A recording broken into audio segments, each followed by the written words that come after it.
दोस्तों, कल मैं बिस्किट खा रहा था और मैंने नोटिस किया उसमें 8 ही बिस्किट है, लेकिन यही बिस्किट कुछ साल पहले 10 रुपए में 10 मिलते थे। मेरे टूथपेस्ट का दाम भी बढ़ गया है, जो पहले 50 रुपए का आता था अब 90 रुपए का हो गया है। इसी तरह से मेरी जिंदगी में लगने वाली रोजमर्रा की चीजों के दाम भी बढ़ गए हैं। या मैं इसे ऐसे बोलूं कि मेरे पैसों की वैल्यू कम हो गई है। 2010 में जब मैं 100 रुपए लेके निकलता था तो मैं 4 चीज खरीद सकता था, और 2024 में मैं 2 ही खरीद सकता हूँ। आप समझ गए होंगे मैं किस बारे में बात कर रहा हूँ। मैं बात कर रहा हूँ महंगाई यानी इन्फ्लेशन की। चलिए इस वीडियो में समझते हैं कि इन्फ्लेशन काम कैसे करता है, उसकी कॉजेस क्या होती है और उसका हमारी और आपकी जिंदगी पर क्या इफेक्ट होता है। नमस्कारम, मैं अभिनय। हाय, आई एम श्रद्धा। और हम हैं बौद्ध ज्ञान और हमारा मिशन है कॉम्प्लेक्स चीजों को सिंपल करके आप तक पहुंचाना। Okay, let's start. साधारण भाषा में इन्फ्लेशन को महंगाई कहते हैं। जैसे कि आपके घर में लगने वाला सिलेंडर, एलपीजी सिलेंडर के दाम बढ़ना, पेट्रोल के दाम बढ़ना, लोन पर इंटरेस्ट रेट बढ़ना, यह सब इन्फ्लेशन ही तो है। ये इन्फ्लेशन होता क्यों है, चलिए जानते हैं। इसके लिए हम आपको एक स्टोरी सुनाएंगे। एक छोटी सी जगह है जिसका नाम है हैप्पी लैंड, और हैप्पी लैंड में रिसेंटली इकोनॉमी बूम हुई है। सारे लोग बहुत खुश हैं, और जो कि उनके पास पैसा है वो अपने लिए कंफर्ट खरीदना चाहते हैं। बहुत से लोग कार भी खरीदना चाहते हैं। कार मैन्युफैक्चरर्स भी बहुत खुश है क्योंकि उनका सेल्स हाई है। लेकिन एक पॉइंट ऐसा आता है जहां पर कार मैन्युफैक्चरर्स इस डिमांड को पूरा नहीं कर पाते हैं, तो वो कार की प्राइसेस बढ़ा देते हैं to maintain the demand and supply chain. Demand के कारण कार या किसी भी प्रोडक्ट्स और सर्विसेज के बढ़ते हुए दाम को डिमांड पुल इन्फ्लेशन कहते हैं। A few years later. Global supply chain किसी कारण से अफेक्ट होता है और कार में यूज होने वाले स्टील के दाम बढ़ जाते हैं, जिससे कार मैन्युफैक्चरर्स का प्रोडक्शन कॉस्ट भी बढ़ जाता है और उनका प्रॉफिट मार्जिन कम हो जाता है। इस प्रॉफिट मार्जिन को मेंटेन करने के लिए वो फिर से कार के दाम बढ़ा देते हैं और इसे कॉस्ट पुश इन्फ्लेशन कहा जाता है। Many months later. इन्फ्लेशन बढ़ने का एक रीजन ये भी है वर्कर्स के वेजेस बढ़ना। अब ये वेजेस में बढ़ोतरी किसी भी रीजन से हो सकती है। शायद कंपनी की पॉलिसी हो कि हर साल वेजेस बढ़ाने हैं वर्कर्स के, या फिर अच्छा टैलेंट अट्रैक्ट करने के लिए वो एक अच्छा पैकेज ऑफर करे। It can be anything. इस वेजेस बढ़ने से जो इन्फ्लेशन होता है इसे वेजेस पुश इन्फ्लेशन कहते हैं। ये हुए कुछ सिंपल कॉजेस जिससे कि इन्फ्लेशन बढ़ सकता है, जैसे कि प्रोडक्शन कॉस्ट बढ़ना, लेबर कॉस्ट बढ़ना, एक्सेट्रा। अब हम देखेंगे कुछ कॉम्प्लेक्स कॉजेस जिससे इन्फ्लेशन बढ़ता है, जैसे कि फिस्कल पॉलिसी। इस फिस्कल पॉलिसी के अंतर्गत गवर्नमेंट टैक्सेस कम करती है, और ये जो बचा हुआ पैसा है बिजनेसेस अपने कैपिटल इन्वेस्टमेंट, अपना इंफ्रास्ट्रक्चर स्ट्रॉन्ग करना, इन सब चीज़ों में लगाता है, और कंज्यूमर्स भी ज़्यादा गुड्स बाय कर सकते हैं बिकॉज दे हैव मनी। इससे डिमांड बढ़ती है एंड अगेन इन्फ्लेशन बढ़ता है। अब दूसरा जो कॉम्प्लेक्स रीजन है इन्फ्लेशन ग्रो का, वो है मॉनेटरी पॉलिसी। मॉनेटरी पॉलिसी में मान के चलिए आरबीआई बहुत सारा पैसा मार्केट में फ्लो कर रही है, और इसके वजह से बैंक्स बहुत ही कम इंटरेस्ट रेट पर हमें लोन्स दे पा रहे हैं। तो हमारे पास बहुत सारा पैसा होगा बिकॉज हमें कम इंटरेस्ट रेट पे लोन्स मिल रहे हैं, so we can again spend this money, और डिमांड बढ़ेगी एंड इन्फ्लेशन बढ़ेगा। So these are all the causes जिससे इन्फ्लेशन बढ़ता है। So पहले हम समझते हैं कि इन्फ्लेशन कैलकुलेट कैसे होता है। मान लीजिए आपके पास एक बास्केट है, उस बास्केट में 3 चीजें हैं, गेहूं, दाल और शक्कर। 2022 में गेहूं 50 रुपए किलो है, दाल 100 रुपए किलो और शक्कर 50 रुपए किलो। तो आपका टोटल बास्केट हो जाएगा 200 रुपए।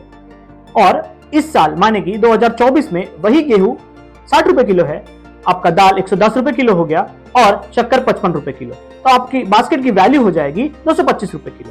अगर हम इसे कैलकुलेट करते हैं, 2022 को हमारा बेस पकड़ के हम इसे कैलकुलेट करते हैं, तो हमारा इन्फ्लेशन आता है 12%। सो इस सिंपल एग्जांपल से आप समझ गए होंगे कि सीपीआई कैलकुलेट कैसे होता है। इसी तरह से इंडिया के सीपीआई बास्केट में 299 आइटम्स इंक्लूडेड है, जो कि डिफरेंट कैटेगरीज में डिवाइडेड है।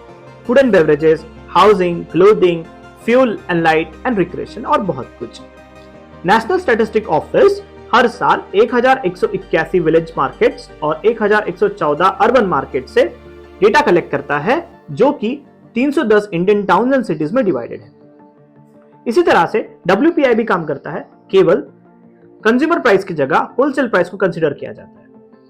अब आप समझ गए होंगे कि इन्फ्लेशन कैलकुलेट कैसे किया जाता है, और यही CPI और WPI आपके लाइफ में 4 इंपॉर्टेंट एस्पेक्ट्स पर असर करता है।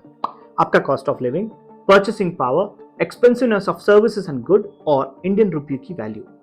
चलिए समझते हैं इन्फ्लेशन के इफेक्ट्स। ये इन्फ्लेशन हमारी रोजमर्रा की जिंदगी में क्या असर करता है, आइए देखते हैं।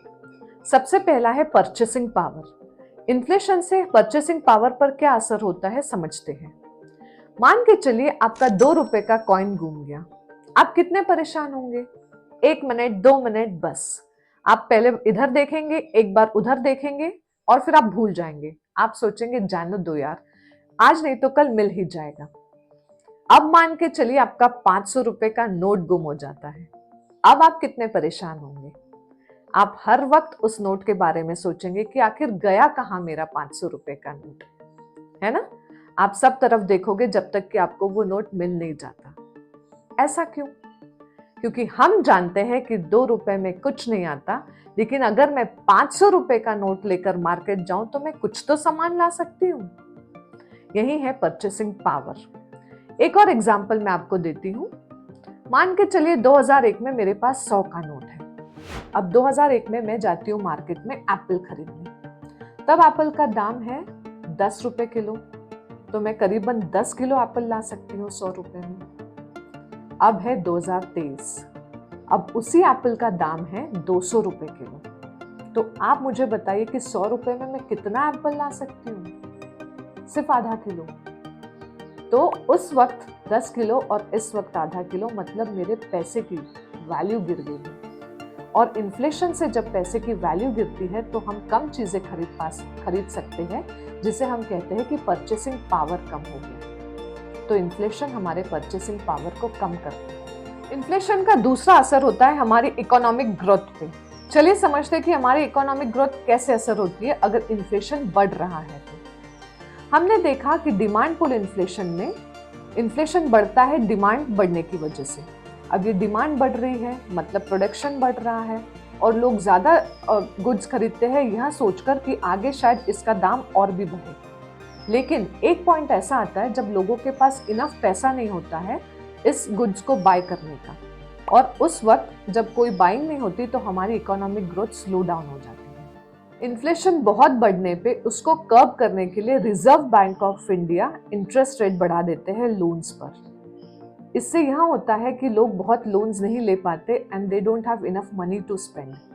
इससे भी हमारी इकोनॉमिक ग्रोथ स्लो डाउन होती है। सो ओवरऑल इन्फ्लेशन जब बढ़ता है तो हमारी इकोनॉमिक ग्रोथ स्लो डाउन हो जाती है। अगला असर इन्फ्लेशन का है अनएम्प्लॉयमेंट। कैसे समझते हैं? अब इन्फ्लेशन कंटिन्यूअसली बढ़ रहा है, वर्कर्स भी डिमांड करते हैं वेजेस बढ़ाने के लिए, बट एक पॉइंट ऐसा आ जाता है जहां पर कंपनीज बहुत ज़्यादा वेजेस नहीं बढ़ा सकती and they start laying of, मतलब कि वो वर्कर्स को निकालना शुरू कर देते हैं, जिससे कि अनएम्प्लॉयमेंट जनरेट होता है। तो inflation causes unemployment as well. Goods and services की प्राइसेस आउट ऑफ कंट्रोल बढ़ रही है। Inflation at the rate of 50% per month बढ़ रहा है, तो हाइपर इन्फ्लेशन की स्टेट आती है। एक एग्जाम्पल देखते हैं। साल 2000 में जिम्बाब्वे भी कुछ इसी स्थिति में था। वहां पर हाइपर इन्फ्लेशन हुआ और इस हाइपर इन्फ्लेशन के रीजंस थे economic mismanagement, corruption, political instability and reckless monetary policies. इस हाइपर इन्फ्लेशन को कंट्रोल करने के लिए सेंट्रल बैंक ऑफ जिम्बाब्वे ने बड़े अमाउंट की करेंसी प्रिंट करनी शुरू कर दी। उन्होंने $10 से लेके $100 बिलियन तक की नोट प्रिंट की, जिससे डिमांड और बढ़ी और इन्फ्लेशन और बढ़ता गया।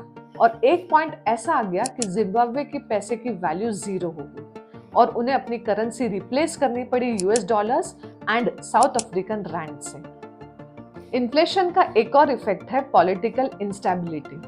आप इस ग्राफ को देखोगे तो हम यहाँ समझ सकते हैं कि इंडिया के केस में जब भी 10% से ज्यादा इन्फ्लेशन हुआ है, सरकार बदली है। हमने इन्फ्लेशन के इफेक्ट्स देखे, जैसे कि परचेसिंग पावर कम होना, अनएम्प्लॉयमेंट होना, लेकिन अगर इस इन्फ्लेशन से किसी को फायदा हो रहा है तो वो है फिक्स्ड रेट पे लोन लेने वाले को। समझते हैं कैसे? मान लो राहुल ने ईशा को 2015 में, साल 2015 में 1000 रुपए दिए और यहाँ रुपए देते वक्त उसने कहा कि ईशा तुम मुझे 2023 में 1050 रुपए वापस कर देना। अब 2015 में एप्पल के रेट थे, फिर से हम एप्पल का एग्जाम्पल लेते हैं। 2015 में एप्पल का दाम था 50 रुपए पर केजी, तो इस 1000 रुपए में हम करीब करीब 20 किलो के एप्पल खरीद सकते हैं।